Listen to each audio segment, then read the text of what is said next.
మన రక్షకుడైన మన ప్రభు అయిన యేసుక్రీస్తు నామములో మీ అందరికీ కూడా హృదయకాల శుభములు తెలియజేస్తా ఉన్నాను. దేవుని మహాకృపను బట్టి మరొక దినము చూసే ధన్యత దేవుడు తన కృప చేత మనకు అనుగ్రహించి మనల్ని సజీవులు లెక్కలు పెట్టిన దేవాది దేవుడైన మన ప్రభు అయిన యేసుక్రీస్తుకు కృతజ్ఞతాస్తుతులు చెల్లిస్తా ఉన్నాను. ప్రియ దేవుని సంగమా, దేవుని ప్రజలారా, మనమందరం కూడా సిలువ దారంలో ఉంటుండగా, శ్రమ కాలంలో ఉంటుండగా, ఉపవాసంతో దేవుని సన్నిధిలో మనల్ని మనం కనపరుచుకుంటూ దేవునికి సమీపంగా జీవించే ధన్యత దేవుడు తన కృప చేత అనుగ్రహించిన కొలది దేవునికి కృతజ్ఞతాస్తుతులు చెల్లించట ఎంతో మంచిది. బోడమారిన జీవితాన్ని, చిగురింపే జీవితాన్ని దేవుడు తన కృప చేత మనకు అనుగ్రహిస్తున్న కొలది దేవునిని భయపరుస్తూ దేవునికి కృతజ్ఞతాస్తుతులు చెల్లించట ఎంతో మంచిది. ఈ ఉపవాస దినంలో మనల్ని మనం దేవుని సన్నిధిలో కనపరుచుకుంటూ దేవునిని మహిమపరుస్తూ మనలో ఏదైనా పాపం ఉన్నట్టయితే ఆ పాపాన్ని తీసివేసుకొని దేవునికి ఇష్టలుగా జీవించడానికి దేవుడు అవకాశం ఇస్తున్నాడనే సత్యాన్ని జ్ఞాపకం చేసుకోవాలని ప్రభు పేరిట తెలియజేస్తా ఉన్నాను. అదే రీతిగా ఉపవాస దినంలో అనేక శోధనలు వస్తాయనే సత్యాన్ని కూడా జ్ఞాపకం చేసుకోవాలి. ఇంతకుముందు నువ్వు ఉపవాసం ఉండనప్పుడు ఏ ఒక్క శోధన కూడా నీకు రాదు, కానీ ఇప్పుడు ఉపవాస దినంలో 40 దినాలు ఉపవాసంలో నువ్వు ఉంటుండగా అనేక శోధనలు, అనేక ఇబ్బందులు ఎదురవుతూ ఉంటాయి. ప్రియ దేవుని సంగమా, దేవుని ప్రజల సాతానుడు ఎంతగానో మరి తాను లోపరుచుకోవడానికి అనేక సమస్యలను నీకు తీసుకొని వస్తూ ఉంటాడు. ఉపవాసం చేయకూడదు అని సాతాను ఒక ఉద్దేశం ఉంటుంది. నువ్వు దేవునికి సమీపంగా జీవించడం అనేది సాతానుకి ఇష్టం ఉండదు. కాబట్టి సాతానుడు అనేక పరిమాణాలను శోధిస్తూ ఉంటాడు అనే సత్యాన్ని కూడా జ్ఞాపకం చేసుకోవాలి. శోధను జయించిన వాడే ధన్యుడు అనే సత్యాన్ని జ్ఞాపకం చేసుకోవాలి.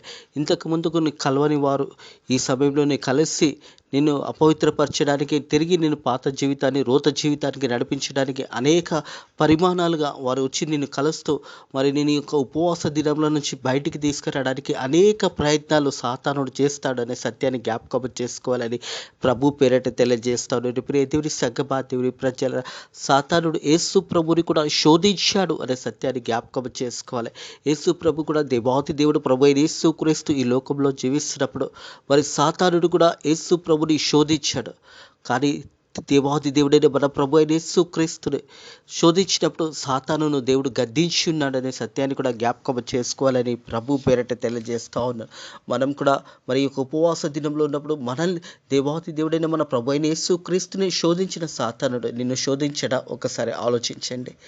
శోధనలను జయించి వాడే ధన్యుడు. ఎన్ని శోధనలు వచ్చినా, ఎన్ని సమస్యలు వచ్చినా, ఈ ఉపవాస దినాల్లో దేవుని నుంచి ఎంతగా నేను దూరం చేయాలని సాతానుడు తలంచినా కానీ చివరికి విజయము ప్రభు అయిన యేసుక్రీస్తుదే అనే సత్యాన్ని జ్ఞాపకం చేసుకోవాలని ప్రభు పేరిట తెలియజేస్తారు. హృదయ కలము యేసు ప్రభు ఒక స్వార్థను గురించి ధ్యానిస్తా ఉన్నాము. ప్రియ దేవుని సంగమా, దేవుని ప్రజలారా, నిన్నటి దినాలు మార్కు సువార్త 1వ అధ్యాయము 1వ వచనం నుంచి మరి 11వ వచనం వరకు దేవుని యొక్క వాక్యము ధ్యానించుకున్నాము. ఈ హృదయ కాలం 12వ వచనం నుంచి 20వ వచనం వరకు ధ్యానించబోతా ఉన్నాము. మార్కు సువార్త 1వ అధ్యాయము 12వ వచనం నుంచి 20వ వచనం వరకు దేవుని యొక్క వాక్యము ధ్యానించబోతా ఉన్నాము.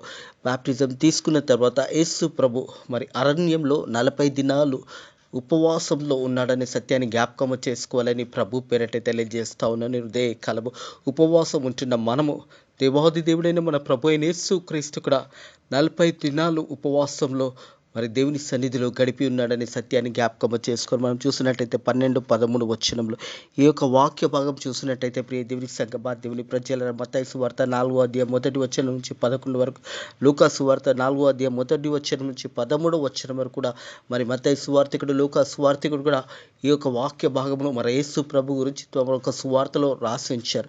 మరి మార్కు సువార్తలో కూడా చూసినట్టయితే 12, 13 వచనాలు మొదటి అధ్యాయం మార్కు సువార్త మరి 12, 13 వచనంలో చూసినట్టయితే వెంటనే పరిశుద్ధాత్మ ఆయన అరణ్యంలోకి తీసుకొని పోయిను. ఆయన సాతాను చేత శోధించబడచ్చు అరణ్యంలో 40 దినాలు అడవి మృగములతో కూడా ఉండెను. మరియు దేవదూతలు ఆయనకు పరిచార చేయుచుండిరి. హల్లెలూయా. ప్రియ దేవుని సంగమా, దేవుని ప్రజలారా, 40 దినాలు మరి చూసినట్టయితే వెంటనే పరిశుద్ధాత్మ ఆయన అరణ్యంలోకి తీసుకొని పోయాను ప్రభు అయిన యేసుక్రీస్తు. మరి 40 దినాలు ఉపవాసంలో మృగాల మధ్యలో ఉపవాసం ఉన్నాడు. ప్రియ దేవుని సంగమా, దేవుని ప్రజలారా, మనం చూస్తాము మత్తయి సువార్త 4వ అధ్యాయం 1 వచ్చి 11 వరకు చూసినప్పుడు అక్కడ సాతానుడు అనేక మాటల చేత దేవుని శోధించినప్పుడు దేవాది దేవుడు మన ప్రభు అయిన యేసుక్రీస్తు సాతానా నువ్వు ఇక్కడ నుంచి వెళ్ళిపోమని గద్దించినప్పుడు సాతాను అక్కడి నుంచి వెళ్ళిపోయినాడు. మనం కూడా యేసు నామంలో సాతానును గద్దించాలి. యేసు నామంలో మరి సాతానును గద్దించినప్పుడు సాతానుడు అక్కడి నుంచి వెళ్ళిపోతాడు.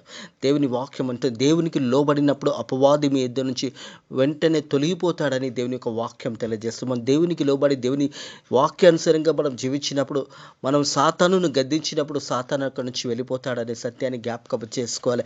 అలాగే చూసినట్టయితే యేసు ప్రభు మరి సాతాను శోధించినట్టుగా చూస్తా ఉన్నాం. ఆయన సాతాను చేత శోధించబడచ్చు అరణ్యంలో 40 దినం అడవి మృగములతో కూడా ఉండేను, మరియు దేవదూతలు ఆయనకు పరిచార చేయుచుండేది. హల్లెలూయా. దేవదూతలు మరి 40 దినాలు దేవుని సంగమా, దేవుని ప్రజల అరణ్యంలో మరి యేసు ప్రభు ఆ సమయంలో ఉపవాసం ఉండి మరి ఒంటరిగా గడిపి ఉన్నాడని సత్యాన్ని జ్ఞాపకం చేసుకోవాలి. Satan tempts Jesus in the desert. మరి అరణ్యంలో సాతానుడు ప్రభు అయిన యేసుక్రీస్తుని శోధించి ఉన్నాడు.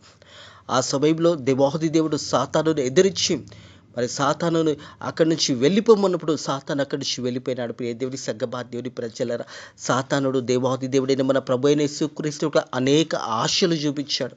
ఈ హృదయ కాలం నీకు కూడా సాతానుడు అనేక ఆశలు చూపెడతాడు. దేవుని మార్గంలో నుంచి తొలగిపోవాలని, దేవుని సన్నిధిలో నుంచి తొలగిపోవాలని లోకాశలన్నీ కూడా నీకు చూపెడతాడు. జాగ్రత్త సమయం. యేసు ప్రభునే సాతానుడు శోధించున్నాడు. మనం ఎంతటి వారము, కానీ మనల్ని శోధించినప్పుడు యేసు నామంలో సాతానును గద్దించినప్పుడు అక్కడి నుంచి పోతాడనే సత్యాన్ని జ్ఞాపకం చేసుకోవాలి.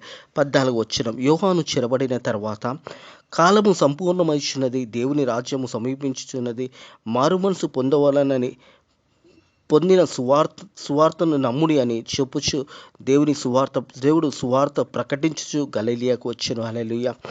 దేవుని సంగమా, దేవుని ప్రజలరా, యేసు ప్రభు కూడా సువార్త ప్రకటిస్తూ వచ్చి ఉన్నాడని సత్యాన్ని జ్ఞాపకం చేసుకోవాలి. భక్తుడైన యోహాను, బాప్టిజం ఇచ్చే యోహాను ఏ సువార్త అయితే మారు మనసు గురించి సువార్త ప్రకటించాడో, మారు మనసు పొంది రక్షణ పొందుకొని బాప్టిజం పొందుకొని యోహాను మరి సువార్త ప్రకటించాడు. యేసు ప్రభు కూడా తిరిగి సువార్త ప్రకటిస్తూ ఉంటాడు. దేవుని సంగమా, దేవుని ప్రజల బాప్టిజం ఇచ్చే యోహాను సువార్త ప్రకటించిన తర్వాత, యోహాను చెరపొట్టిన తర్వాత మరి కాలము సంపూర్ణమవుచున్నది, దేవుని రాజ్యము సమీపించుచున్నది. దేవుని రాజ్యము సమీపించుతున్నది, మారు మనసు పొందిన సువార్తని నమ్ముడి అని చెప్పుచు దేవుని సువార్త ప్రకటించుచు గలిలియాకు వచ్చిన. దేవుని సంగమా, దేవుని ప్రజలను మనం చూసినట్టయితే గలతీలకు రాసిన పత్రిక 4వ అధ్యాయం 4వ వచనం చూసినట్టయితే, గలతీలకు రాసిన పత్రిక, అయితే కాలం సంపూర్ణమైనది, దేవుడు తన కుమారుని పంపెను. దేవుని సంగమా, దేవుని ప్రజల కాలము సంపూర్ణమైనప్పుడు దేవుని కుమారుడు మరి ప్రభు అయిన యేసుక్రీస్తుని ఈ లోకానికి దేవాది దేవుడు పంపి ఉన్నాడని సత్యాన్ని జ్ఞాపకం చేసుకోవాలని ప్రభు పేరట తెలియజేస్తా ఉన్నాడు. దేవుని సంగమా, దేవుని ప్రజల మనం చూసినట్టయితే ఎఫెసీయులకు రాసిన పత్రిక 1వ అధ్యాయం 10వ వచనం, ఈ సంకల్పం బట్టి ఆయన పరలోకంలో ఉన్న కానీ భూమి మీద ఉన్న కానీ సమస్తము క్రీస్తునందు ఏకంగా సమకూర్చవలనని తానులో తాను నిర్ణయించుకున్నాను. సమస్తము ప్రభు అయిన యేసుక్రీస్తుకు అధికారము దేవుడు అనుగ్రహించి ఉన్నాడని సత్యాన్ని జ్ఞాపకం చేసుకోవాలి. హృదయ కాలం కూడా దేవాది దేవుడు ప్రభు అయిన యేసుక్రీస్తు కూడా మనకు తెలియజేస్తున్న వర్తమానం ఏంటంటే, మారు మనసు పొందుడైన దేవుని సంగమా, దేవుని ప్రజల మారు మనసు పొంది సువార్తను నమ్ముడని చెప్పుచు దేవుని సువార్త ప్రకటించుటూ గలిలియాకు వచ్చాను. యేసు ప్రభు హృదయకాలం కూడా మనకు కూడా తెలియజేస్తున్న వర్తమానం ఏంటంటే, మారు మనసు పొంది రక్షణ పొందుకొని బాప్టిజం పొందుకొని యేసు ప్రభువే నిజమైన దేవుడని నమ్ముకొని నీ జీవితాన్ని నువ్వు కట్టుకోవాలనేది దేవుని యొక్క ఉద్దేశము, దేవుని యొక్క ప్రణాళిక నీ పట్ల ఉన్నది అనే సత్యాన్ని జ్ఞాపకం చేసుకోవాలని ప్రభు పేరట తెలియజేస్తా ఉన్నాను. దేవుని సంగమా, దేవుని కాలము సంపూర్ణమవుచున్నది, దేవుని రాజ్యము సమీపించున్నది, మారు మనసు పొందిన సువార్తను నమ్ముడు అని చెప్పొచ్చు. దేవుని సువార్త ప్రకటించుతూ గలిలియాకు వచ్చిన. ఆయన గలిలియా సముద్ర తీరంలో వెలుచుండగా సీమోను సోదరుడు ఆంద్రేయ సముద్రంలో వలలు వేయుచుట చూచి వారు జాలర్లు, యేసు నా వెంబడి రండి, నేను మిమ్మల్ని మనుషులు పట్టే జాలుగా చేస్తారని వారితో చెప్పగా, వెంటనే వారు తమ వలలు విడిచి ఆయనను వెంబడించిరి.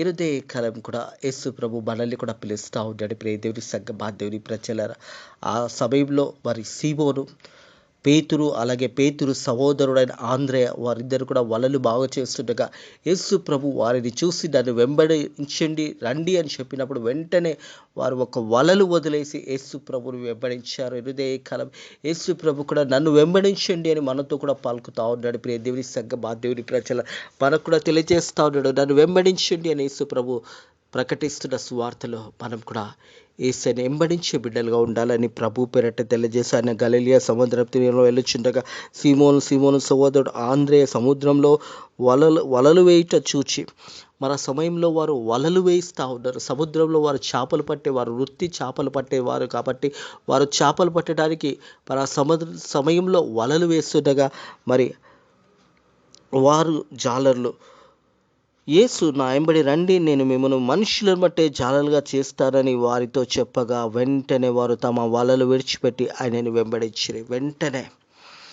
యేసు ప్రభు మాటకు లోబడి ఉన్నారు. ప్రియ దేవుని సంఘమా దేవుని ప్రజలారా, అప్పటి వరకు వారు వలలు వేస్తూ చేపలు పడుతూ మరి ఆ సమయంలో యేసు ప్రభు వారిని చూసి నన్ను వెంబడించండి మిమ్మల్ని మనుషులు పట్టే జాలలుగా చేస్తానని యేసు ప్రభు సెలవిచ్చిన మాట ప్రకారం వారు వలలన్నీ కూడా వదిలేసి యేసు ప్రభుని వెంబడించారు. మరి సీమోను సహోదరుడైన ఆంద్రేయ ఇద్దరు కూడా మరి వారి వృత్తి ఏంటంటే చేపలు పట్టేవారు. వారు ఆ సమయంలో యేసు ప్రభు పిలిచిన పిలుపుకు ఎందుకు ఎక్కడికి అని అడగలేదు. ప్రియ దేవుని సంఘమా దేవుని ప్రజలారా, వెంటనే వారు వలలు వదిలేసి ఆ సమయంలో యేసు ప్రభుని వెంబడించారు. హృదయ కాలము మనల్ని యేసయ్య పిలిచినప్పుడు మనం ఎందుకు ఏంటి అని అడగకూడదు. ఎందుకంటే యేసయ్యనే నిన్ను ఏర్పాటు చేసుకొని ఒకవేళ నువ్వు యేసయ్య చిత్తంలో నువ్వు ఉన్నావేమో, అందుకే దేవుడు నిన్ను పిలుస్తున్నాడేమో తన స్వార్థ విషయంలో. ఒకవేళ దేవుడు నిన్ను పిలిచినప్పుడు వెంటనే నువ్వు దేవునికి లోబడి దేవునిని వెంబడించడం ఎంతో మంచిది అనే సత్యాన్ని జ్ఞాపకం చేసుకోవాలని ప్రభు పేరట తెలియజేస్తా ఉన్నాడు. ప్రియ దేవుని సంఘమా దేవుని ప్రజల దేవుని పిలుపు యేసయ్య పిలిపిన పిలుపుకు వారు లోబడ్డారు. వారి వృత్తులన్నీ కూడా వదిలేశారు. దేవుడు మనల్ని పిలిచినప్పుడు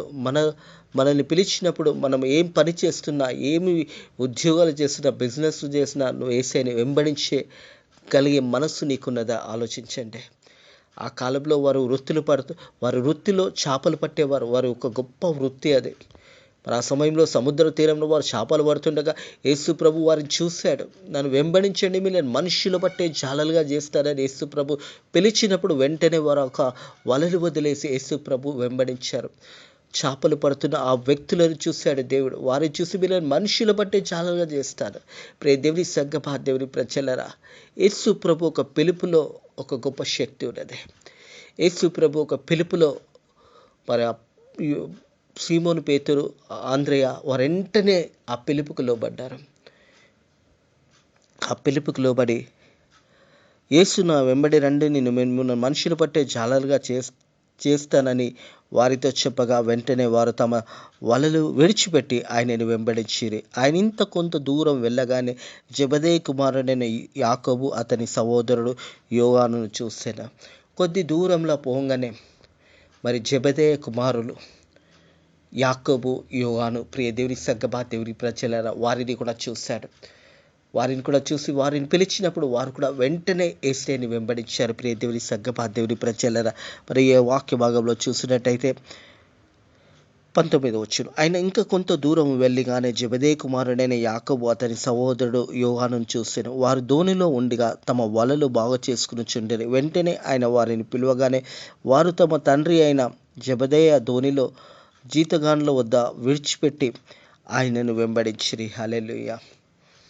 ఇక్కడ నలుగురు వ్యక్తులు కనిపిస్తున్నారు. ప్రియ దేవుని సంఘమా దేవుని ప్రజలారా, యేసు ప్రభు శిష్యులలో మరి మొదటగా యేసు ప్రభు ఏర్పాటు చేసుకున్న శిష్యులు మొదటగా సీమోను పేతురు, అలాగే చూసినట్టయితే సీమోను సహోదరుడు అయిన ఆంద్రేయ, ఆ తర్వాత యాకోబు, ఆ తర్వాత యోహాను. ఈ నలుగురుని యేసు ప్రభు మొదటగా తన శిష్యులుగా ఏర్పాటు చేసుకున్నాడు.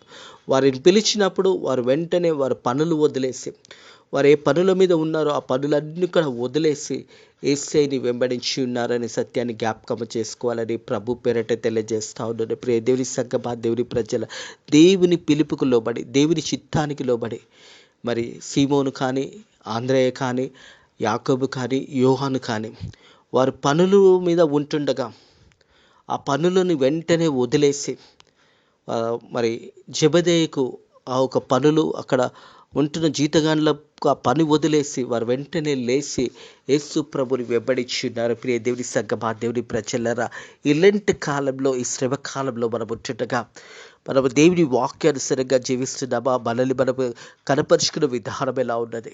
మనం ఎలా ఉపవాసము చేస్తున్నాము? ఒకవేళ ఉపవాసం చేయకపోతే ప్రార్థన చేసుకుంటున్నావా? దేవుని సన్నిధిలో నిన్ను నువ్వు కనపరుచుకుంటూ ప్రతి హృదయకాలము దేవుని వాక్యము వింటున్నావా? వాక్యము చదువుతున్నావా? ప్రార్థన చేసుకుంటున్నావా? కేవలము కడుపు మార్చుకొని ఉపవాసం ఉండడంలో ఏ ప్రయోజనము లేదో.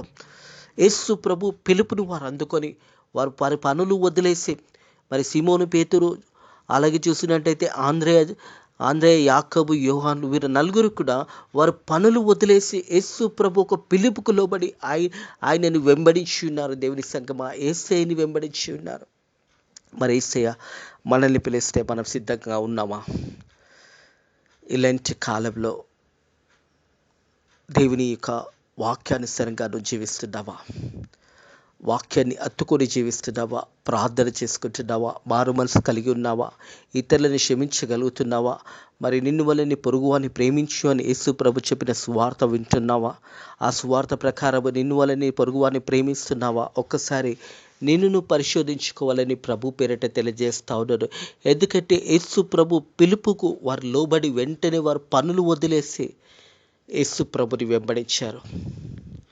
ఈరోజు యేసు ప్రభు పిలిస్తే, అయ్యా నాకు పనులున్నాయా, బిజినెస్ ఉన్నాయా, నేను అక్కడ పోవాలా, ఇక్కడ పోవాలని నువ్వు సమాధానం చెప్తున్నావా? ఒక్కసారి ఆలోచించండి. ఆదివారము మందిరంలోకి పోవడానికి కూడా నీకు సమయం లేకుంటే, దేవుని సన్నిధిలో ప్రతిదినము నువ్వు గడపడానికి నీకు సమయం లేకుంటే, నువ్వు ఉపవాసంలో ఉండడంలో ఏ ప్రయోజనం లేదు. ఎందుకంటే దేవుని వాక్యం తెలియజేస్తూ ఉంది, మీరు ఉపవాసం ఉన్నప్పుడు రాష్ట్రమందు మీ తండ్రికి మీరు కనబరుచుకున్నప్పుడు మీకు ప్రతిఫలము మీరు నిత్యంగా పొందుకుంటారని దేవుని వాక్యం తెలియజేస్తుంది. మనుషులకు కనబడవాలని ఉపవాసం చేయకూడదని దేవుని వాక్యం తెలియజేస్తుంది. నువ్వు ఉపవాసం ఉన్నప్పుడు దేవుని సన్నిధిలో నిన్ను కనపరుచుకొని దేవుని గణపరిచి దేవునిని మహిమపరిచే బిడ్డలుగా ఉండాలి. దేవుడు పిలిచిన పిలుపుకు వెంటనే లోబడి, మరి యేసు ప్రభు కూడా మనం చూసాము. ప్రియ దేవుని సంగమా, దేవుని ప్రజల 40 దినాలు ఉపవాసంలో ఉన్నాడనే మాట జ్ఞాపకం చేయబడుతుంది. వెంటనే పరిశుద్ధాత్మ ఆయన అరణ్యంలోకి తీసుకొని పోయి ఆయన సాతాను చేత శోధించబడి అరణ్యంలో 40 దినములు అడవి మృగములతో కూడా ఉండను, మరియు దేవదూతలు ఆయనకు పరిచార చేయించుండేది. ప్రియ దేవుని సంగమా, దేవుని ప్రజలు, మనం ఇదే వాక్యం చూసినట్టయితే మత్తయి సువార్త 4వ అధ్యాయము, మత్తయి సువార్త 4వ అధ్యాయంలో చూసినట్టయితే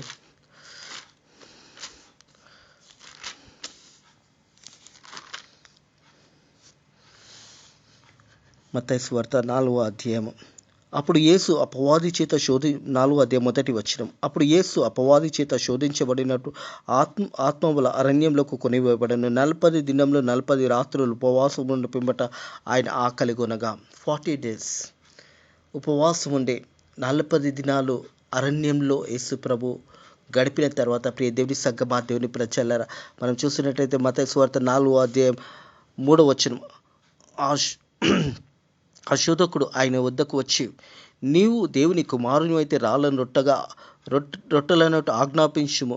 అందుకైన మనుష్య కుమారుడు రొట్టె వల్ల మాత్రమే కాదు, కానీ దేవుని నోటి నుంచి వచ్చే ప్రతి మాట వల్ల జీవించినని రాయబడి ఉన్నదని చెప్పాను. ప్రియ దేవుని సంగమా, దేవుని ప్రజల, సాతానుడు వచ్చి దేవాది దేవుని శోధించాడు. నువ్వు దేవుని కుమారుడు అయితే ఈ రాళ్ళని రొట్టెలు చేసుకొని తినమన్నప్పుడు యేసు ప్రభు సెలవిస్తున్న మాట, మనుష్యుడు రొట్టె వలనే మాత్రమే కాదు, కానీ దేవుని నోటి నుంచి వచ్చే ప్రతి మాటలో జీవించిన రాయబడి ఉన్నదని చెప్పాను. రాయబడి ఉన్నది. అటు తర్వాత అపవాది పరిశుద్ధ పట్టణంలోకి ఆయనను తీసుకొని పోయి దేవాలయం శిఖరం మీద ఆయన నిలబెట్టి, నువ్వు దేవుని కుమారుడు అయితే దుంకుము, ఆయన నీ గురించి తన దూతలకు ఆజ్ఞాపించి నీ పాదంలోకి రాయన తగలట వారిని మీ చేతుల మీద పట్టుకుంటా రాయబడి ఉన్నదని ఆయనతో చెప్పారు. మనకంటే ఎక్కువగా సాతానుకు దేవుని వాక్యంలో తెలుసు. ప్రియ దేవుని సంగమా, దేవుని ప్రజల, చూసినట్టయితే సాతాను ఆయన నీ గురించి తన దూతలకు ఆజ్ఞాపించి నీ పాదంలోకి రాయన తగలకుండా వారిని మీ చేతుల మీద ఎత్తి పట్టుకుంటారని రాయబడి ఉన్నదని ఆయనతో చెప్పాను. దేవుని యొక్క వాక్యాన్ని సాతానుడు సందర్భంలో వాక్యాన్ని చూపించి మనల్ని శోధిస్తూ ఉంటాడు. యేసు ప్రభుని కూడా మొదట రాళ్ళని రొట్టెలుగా చేసుకొని తినమని మొదటగా అన్నాడు. రెండోది ఏమన్నాడంటే మరి పట్టణంలోకి తీసుకెళ్ళి అంతటా అపవాది పరిశుద్ధ పట్టణంకు ఆయనను తీసుకొని పోయి దేవాలయం శిఖరం మీద ఆయన నిలబెట్టి దేవుని కుమారుని అయితే కిందికి దొంకుము అని ఆయన నీ గురించి దూతలకు ఆజ్ఞాపించి నీ పాదంలోకి రాయనైతే తగిన వారి చేతుల మీద నిన్ను ఎత్తి పట్టుకుంటారని రాయబడినదని ఆయనతో చెప్పగా యేసు ప్రభు అయిన దేవుని నేను శోధించవలదని మరొక చోట కూడా రాయబడి ఉన్నదని వారితో చెప్పాను. మరల అపవాది మిక్కిలి ఎత్తైన యొక్క కొండ మీదకి ఆయనను తోడుకొని పోయి ఈ లోక అన్నిటి వాటి మీద మహిమ ఆయనకు చూపి నీవు సాగిలపడి నాకు నమస్కారం చేసినట్టు వీటిని అన్నిటినీ నీకు ఇచ్చేదని ఆయనతో చెప్పగా యేసు వానితో సాతానా పొమ్ము అని అప్పుడు యేసు ప్రభు ఎప్పుడైతే గద్దించాడో ప్రియ దేవుని సంగమా దేవుని ప్రజలారా మరి దేవాది దేవుడైన మన ప్రభు యేసు క్రీస్తు కూడా సాతాను శోధించాడు. మనం ఎంతటి వారమో మనల్ని కూడా సాతాను శోధిస్తాడనే సత్యాన్ని జ్ఞాపకం చేసుకోవాలని ప్రభు పేరిట తెలియజేస్తా ఉన్నాను. అప్పుడు సాతానుతో దేవుడు ఇలాగా తెలియజేస్తా ఉన్నాడు. మత్తయి సువార్త 4:10 యేసు వానితో సాతానా పొమ్ము ప్రభువుని నీ దేవునికి మొక్కి ఆయనను మాత్రం సేవించవలని రాయబడినది. అంతటా అపవాది ఆయనను విడిచి ఇదిగో దేవదూతలు వచ్చి ఆయనకు పరిచార చేసిరి. దేవదూతలు అప్పుడు సాతానుడు యేసు ప్రభు నుంచి వెళ్ళిపోయినాడు. ఎప్పుడైతే యేసు ప్రభు సాతానును గద్దించినప్పుడు అప్పుడు సాతానుడు అక్కడి నుంచి వెళ్ళిపోయినప్పుడు దేవుని దూతలు వచ్చి యేసు పరిచయ చేయించుండేది. ప్రియ దేవుని సంగమా దేవుని ఇదే వచ్చిన మనం చూసిన మార్కు సువార్త చూసినట్టయితే మార్కు సువార్త 1వ అధ్యాయంలో చూసినట్టయితే 12వ వచనంలో కూడా 12-13 వచనంలో కూడా చూసినట్టయితే వెంటనే పరిశుద్ధాత్మ ఆయన అరణ్యంలోకి తీసుకొని పోయి అయితే ఆయన సాతాను చేత శోధించబడి అరణ్యంలో 40 దినాలు అడవి మృగంలో మధ్యలో ఉండెను. మరియు దేవదూతలు వచ్చి ఆయనకు పరిచయం చేయించుండే. ఈ యొక్క సువార్తలలో చూసినప్పుడు మరి మత్తయి సువార్త 4వ అధ్యాయం 1వ వచనం నుంచి 13వ వచనం వరకు 11వ వచనం వరకు చూసినట్టయితే మత్తయి సువార్త 4వ అధ్యాయం 1వ వచనం నుంచి 11వ వచనం వరకు చూసినట్టయితే అక్కడ సాతానుడు మార్లు దేవుని శోధించినప్పుడు దేవాది దేవుడు ఎప్పుడైతే సాతానును గద్దించినప్పుడు సాతానుడు అక్కడి నుంచి వెళ్ళిపోయినాడు. మనం కూడా యేసు నామంలో సాతానును గద్దించాలి. ఈ 40 దినాలు ఉపవాసంలో నువ్వు ఉంటున్నప్పుడు అనేక శోధనలు, అనేక సమస్యలు, అనేక కష్టాలు, అనేక ఇబ్బందిమైన సంఘటనలు వచ్చినప్పుడు నువ్వు దేవుని మీద ఆధారపడి నువ్వు సాతానును ఎప్పుడైతే యేసు నామంలో గద్దించినప్పుడు వాడిని దగ్గర నుంచి వెళ్ళిపోతాడు. అన్ని నామముల కన్నా పై నామము యేసు నామము. మనం యేసు నామంలో ప్రతి ఒక్క శోధనను గద్దించాలి. యేసు నామంలో సాతానును ఎప్పుడైతే నువ్వు గద్దిస్తావో అప్పుడు నీ దగ్గర నుంచి వారు పారిపోతాడు. ఎప్పుడైతే మనం దేవునికి లోబడినప్పుడు సాతానుడు మన ఇద్దరి నుంచి పారిపోతాడు. ప్రియ దేవుని సంగమా దేవుని ప్రజలు ఒక మాట వచ్చింది. యాకోబు రాసిన పత్రికలో చూసినట్టయితే దేవునికి లోబడి అపవాది మీద నుంచి పారిపోతాడని యాకోబు తన పత్రిక భాగంలో తెలియజేశాడు. యాకోబు రాసిన పత్రిక మనం చూసినట్టయితే 4వ అధ్యాయం 7వ వచనం కాబట్టి దేవునికి లోబడి అపవాదిని ఎదిరించింది అప్పుడు మీ ఇద్దరి నుంచి పారిపోతాడు. ఇలాంటి కాలంలో ఈ 40 దినాల ఉపవాసంలో మనం చేయవలసింది ఏంటంటే మొదట కాబట్టి దేవునికి లోబడినప్పుడు దేవుని చిత్తానికి లోబడినప్పుడు అప్పుడు అపవాది మన నుంచి పారిపోతాడని సత్యాన్ని అపవాదిని ఎదిరించిడి అప్పుడు వాడు మీ వద్ద నుంచి పారిపోతాడు. అపవాదిని ఎదిరించాలి. దేవుని నామంలో ఎదిరించినప్పుడు వాడు మన వద్ద నుంచి పారిపోతాడు. హృదయ కలబు ప్రియ దేవుని సంగమా దేవుని ప్రజలారా యేసు ప్రభు కూడా 40 దినాలు అరణ్యంలో ఉపవాసం ఉన్నప్పుడు సాతానుడు యేసు ప్రభును శోధించి ఉన్నాడు. యేసు ప్రభు ఎప్పుడైతే సాతానును గద్దించినప్పుడు సాతానుడు అక్కడి నుంచి పారిపోయినాడు. మనం కూడా 40 దినాల ఉపవాసంలో సాతానును ఎదిరించాలి. సాతానును ఎదిరించాలంటే నువ్వు దేవునికి లోబడాలి. యేసు నామంలో సాతానును గద్దించినప్పుడు వాడు అక్కడి నుంచి పారిపోతాడు. హృదయ కలప దేవుడి వాక్యాన్ని మీ హృదయాలలో దీవించి ఆశీర్వదించి యేసు ప్రభు ఏ రీతైతే సాతానును గద్దించాడో ఈ 40 దినాలలో మీకు ఏ శోధన వచ్చినా యేసు నామంలో గద్దించండి, వాడు మీ వద్ద నుంచి పారిపోతాడు. ఈ వాక్యం దేవుడు దీవించి ఆశీర్వదించిన కాక ప్రార్థన చేసుకుందాము. పరిశుద్ధుడా దేవానికి కొందరు స్తోత్రములు యేసయ్య. 40 దినాలు అరణ్యంలో నైనా మృగాల మధ్యలో నువ్వు ఉపవాసం ఉన్నప్పుడు నైనా ప్రభా మరి నువ్వు ఆకలిగొన్న ఉపవాసం తర్వాత నువ్వు ఆకలిగొన్నప్పుడు సాతాను నేను ఏ రీతి అయితే శోధించాడో నైనా నీ వాక్యము ద్వారా మాతో మాట్లాడావు. నువ్వు ఏ రీతి అయితే సాతాను గద్దించినప్పుడు వాడిని ఎదిరించి పారిపోయినాడు. మేము కూడా నైనా ప్రభా ఉపవాసంలో ఉన్నప్పుడు యేసు నామంలో మేము సాతానును గద్దించినప్పుడు వాడు మా వద్ద నుంచి పారిపోతాడని నీ వాక్యం ద్వారా మాతో మాట్లాడి బలపరిచి ధైర్యపరిచిన దేవానికి కొంత స్తోత్రం ప్రభా. తరి ఉపవాసంలో ఉంటున్న బిడ్డలకు ప్రత్యేకంగా ధైర్యపరచండి, బలపరచండి. అలాగే ప్రార్థన చేసుకుంటూ ఉన్న బిడ్డలను కూడా నాయన ప్రభా నీ సన్నిధిలో బిడ్డలను జ్ఞాపకం చేసుకొని వారి ప్రార్థన విన్నపంలన్నీ కూడా నీ సన్నిధానం చేర్చుకుని జవాబు అనుగ్రహించమని అడుగుతున్నాను తండ్రి ప్రభా. అదే రీతిగా భారతదేశాన్ని దీవించండి. భారతదేశం ప్రజలందరూ కూడా మారు మనసు పొందుకోవడానికి, భారతదేశం అంతా కూడా రక్షణ పొందుకోవడానికి నీ కృప ద్వారా సాయం చేయండి. భారతదేశంలో చేస్తున్న పరిచర్య సేవకులందరినీ కూడా దీవించండి, సేవకురాలను దీవించండి, సంఘాలు దీవించండి, సంఘాలు కట్టబడడానికి నీ కృప ద్వారా సాయం చేయండి. ఫేత్ మినిస్ట్రీస్ పరిచర్యని దీవించి ఆశీర్వదించండి. అనేక నూతన ఆత్మలను నడిపించండి. అలాగే యేసయ్య ఈ రోజంతా కూడా నీ కృపలో మనల్ని వర్ధిల్ల చేసి కాపాడి నీ రెక్కల కింద భద్రత దయచేయమని నజరుడైన యేసుక్రీస్తు నామములో ఈ ప్రార్థన అడిగి వేడుకుంటున్నాము తండ్రి, ఆమేన్. మన రక్షకుడైన మన ప్రభువైన యేసుక్రీస్తు యొక్క కృపా సమాధానాలు ఇప్పుడు ఎల్లప్పుడు సదాకాలము మీకును మీ కుటుంబంలోకి తోడై నీడై ఉండును గాక. ఆమేన్.